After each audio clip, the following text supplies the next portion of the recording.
Morning students and angels की online class में आज हम पुस्तक कृतिका से पाठ 2 पढ़ेंगे। हमारे पाठ का नाम है जॉर्ज पंचम की नाक, जिसके लेखक हैं कमलेश्वर। कमलेश्वर नई कहानी के प्रमुख रचनाकार हैं। उनका जन्म 1932 ईस्वी में उत्तर प्रदेश के मैनपुरी में हुआ था। इलाहाबाद विश्वविद्यालय से एमए करने के पश्चात पत्रकारिता से अत्यधिक लगाव होने के कारण उन्होंने सारिका, दैनिक जागरण तथा दैनिक भास्कर जैसी पत्रिकाओं का संपादन किया। उनकी एक रचना आपके पाठ्यक्रम में भी है, जॉर्ज पंचम की नाक। देखिए उन्होंने अपने पाठ में क्या प्रस्तुत किया है। नाक जो कि इज्जत का प्रतीक मानी जाती है। नाक जो कि इज्जत का प्रतीक मानी जाती है, इस संदर्भ के माध्यम से लेखक ने व्यंग करते हुए सत्ता एवं सत्ता से जुड़े सभी लोगों की मानसिकता को प्रदर्शित किया है, जो अंग्रेजी हुकूमत को कायम रखने के लिए भारतीय नेताओं की नाक काटने को तैयार हो जाते हैं। लेखक ने इस रचना के माध्यम से बताया है कि रानी का भारत आगमन महत्वपूर्ण विषय है, जिसके लिए जॉर्ज पंचम की नाक मूर्ति पर होना अनिवार्य है। जिसके लिए जॉर्ज पंचम की नाक मूर्ति पर होना अनिवार्य है, क्योंकि वह रानी के आत्मसम्मान के लिए अनिवार्य है। इसके साथ ये रचना पत्रकारिता जगत के लोगों पर भी व्यंग करती है एवं सफल पत्रकार की सार्थकता को भी उजागर करती है। इसमें सरकारी तंत्र का लोगों द्वारा रानी के सम्मान में की गई तैयारियों का वर्णन किया गया है। तो क्या है हमारे पाठ में कि सरकारी तंत्र का लोगों द्वारा रानी के सम्मान में की गई तैयारियों का वर्णन हमारे इस पाठ में किया गया है। देखिए क्या इसमें लेखक कहना चाहते हैं। रानी एलिजाबेथ द्वितीय का भारत आगमन, देखिए किस प्रकार आगमन होता है। यह बात उस समय की है जब इंग्लैंड की रानी एलिजाबेथ द्वितीय मैं अपने पति के हिंदुस्तान पधारने वाली थी। अखबारों में भी उनकी चर्चा हो रही थी। रोज लंदन के अखबारों से खबरें आ रही थीं कि शाही दौरे के लिए कैसी कैसी तैयारियां हो रही हैं। रानी एलिजाबेथ का दर्जी परेशान था कि हिंदुस्तान, पाकिस्तान और नेपाल के दौरे पर रानी कब क्या पहनेगी। उनका सेक्रेटरी और शायद जासूस भी उनके पहले ही इस महाद्वीप का तूफानी दौर करने वाला था। आखिर कोई मजाक तो था नहीं। जमाना चूँकि नया था, फौज फाटे के साथ निकलने के दिन बीत चुके थे, इसलिए फोटोग्राफरों की फौज तैयार हो रही थी। इंग्लैंड के अखबारों की कतरनें हिंदुस्तानी अखबारों में दूर दिन चिपकी नज़र आती थी कि रानी ने एक ऐसा हल्के नीले रंग का सूट बनवाया जिसका रेशमी कपड़ा हिंदुस्तान से मंगवाया गया, कि करीब 400 पाउंड खर्चा उस सूट पर आया। रानी एलिजाबेथ की जन्मपत्री भी छपी, प्रिंस फिलिप के कारनामे छपे, और तो और उनके नौकरों, बावर्चियों, खानसामों, अंगरक्षकों की पूरी जीवनियाँ देखने में आई। शाही महल में रहने और पलने वाले कुत्तों तक की तस्वीरें अखबार में छप गई। तो कहने का तात्पर्य है कि नौकरों से लेकर बावर्चियों, खानसामों, अंगरक्षकों और तो और उनके घर में पलने वाले कुत्तों की भी तस्वीरें अखबारों में छपने लगी। बड़ी धूमधाम थी, बड़ा शोर शराबा था। शंख इंग्लैंड में बज रहा था, गूंज हिंदुस्तान में आ रही थी। इन खबरों से हिंदुस्तान में सनसनी फैल रही थी।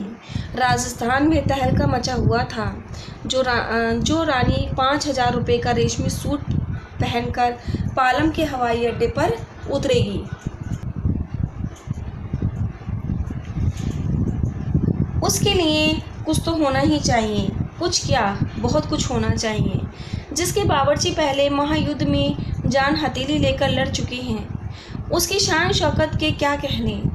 वह रानी दिल्ली आ रही हैं। नई दिल्ली ने अपनी तरफ देखा और वे साख्ता मुंह से निकल गया। वह आए हमारे घर, खुदा की रहमत। कभी हम उनको, कभी उसने घर को देखते हैं, कभी अपने घर को देखते हैं।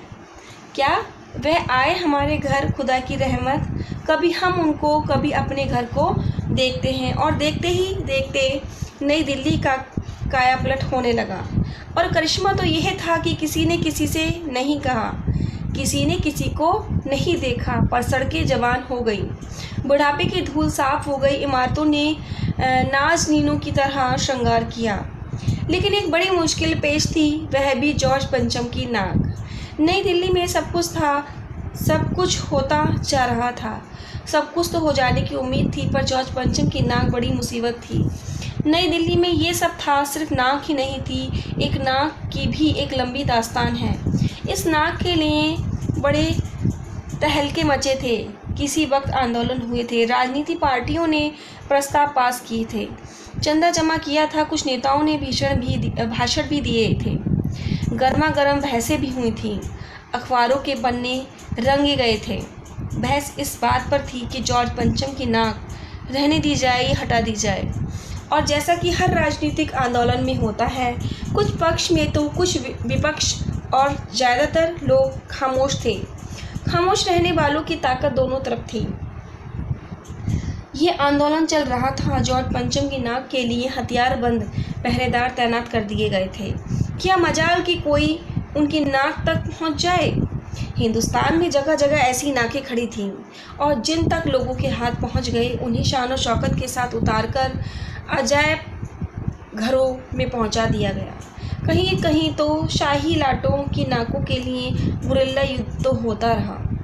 उसी ज़माने में ये हादसा हुआ, इंडिया गेट के सामने वाली जॉर्ज पंचम की लाट की एक नाक एकाएक गायब हो गई। हथियारबंद पहरेदार अपनी जगह तैनात रहे, गश्त लगती रही और लाट की नाक चली गई। रानी आए और नाक न हो, एकाएक परेशानी बढ़ी। बड़ी सरगर्मी शुरू हुई। देश के खैर ख्वाहों की एक मीटिंग बुलाई गई और मसला पेश किया गया कि क्या किया जाए। वहाँ सभी सहमत थे कि अगर ये नाक नहीं तो हमारी भी नाक नहीं रह जाएगी। उच्च स्तर पर मशवरे हुए, दिमाग खरोचे गए। ये तय किया गया कि हर हाल में इस नाक का होना बहुत आवश्यक है। ये तय होते ही मूर्तिकार को हुक्म दिया गया कि वह फ़ौरन दिल्ली में हाजिर हो। मूर्तिकार यूँ तो कलाकार था, वह जरा पैसे से लाचार था। आते ही उसने हुक्कामों के चेहरे देखे। अजीब परेशानी थी उन चेहरों पर, कुछ लटके, कुछ उदास और कुछ बहदवास थे। उनकी हालत देखकर लाचार कलाकार की आंखों में आंसू आ गए। तभी एक आवाज़ सुनाई दी, मूर्तिकार जॉर्ज पंचम की नाक लगानी है। मूर्तिकार ने सुना, जवाब दिया, नाक लग जाएगी, पर मुझे ये मालूम होना चाहिए कि ये लाट कब और कहाँ बनी थी। इस लाट के लिए पत्थर कहाँ से लाया गया। सब हुक्कामों ने एक दूसरे की तरफ ताका। एक की नज़र दूसरे से कहा कि यह बताने की जिम्मेदारी तुम्हारी है। खैर मामला हल हुआ। एक क्लर्क को फ़ोन किया गया। इस बात की पूरी छानबीन करने का काम सौंप दिया गया। पुरातत्व विभाग की फाइलों के पेट चीरे गए और कुछ भी पता नहीं चला। क्लर्क ने लौटकर कमेटी के सामने कांपते हुए बयान किया कि सर मूर्ति मेरी खता माफ़ हो, फाइलें सब कुछ हजम कर चुकी हैं, कि फाइलों में जो कुछ था वह अब नहीं है। तो इस प्रकार यहाँ पर नई दिल्ली में जॉर्ज पंचम की नाक की समस्या उत्पन्न हुई। एक विशेष कमेटी का गठन किया गया। किसके लिए? नाक के लिए। मूर्तिकार द्वारा किए जाने वाले प्रयास भी किए गए, मूर्ति पर प्रयास भी किए गए। आगे की कहानी हम अपनी नेक्स्ट वीडियो में पढ़ेंगे। पढ़ाए गए विषय को ध्यानपूर्वक पढ़ें, समझें